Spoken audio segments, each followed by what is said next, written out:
श्रीपीठे सुरपूजिते शङ्खचक्र गदाहस्ते महालक्ष्मी नमोऽस्तुते नमस्ते गरुडारूढे कोलासुरभयङ्करी सर्वपाप हरे देवी महालक्ष्मी नमोऽस्तुते महादेव्यै च विद्महे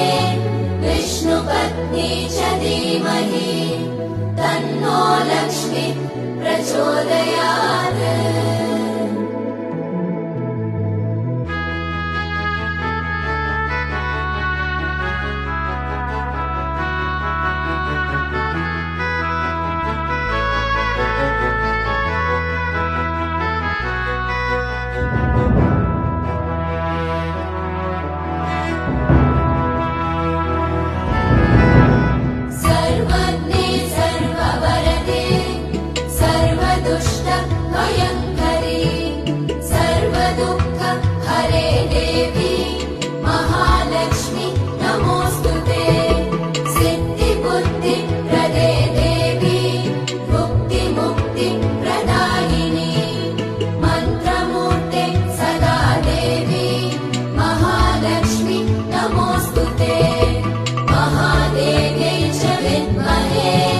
विष्णुपत्नी च धीमहि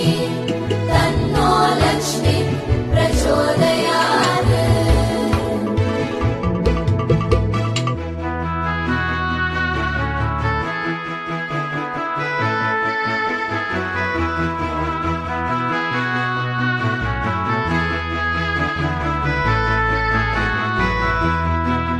आद्यन्तरहिते देवी आद्यशक्ति महेश्वरी योगजे योगसम्भूते महालक्ष्मी नमोऽस्तुते स्थूलसूक्ष्म महारौद्रे महाशक्ति महोदरे महापाप हरे देवी महालक्ष्मी नमोऽस्तुते महादेव्यै च विद्महे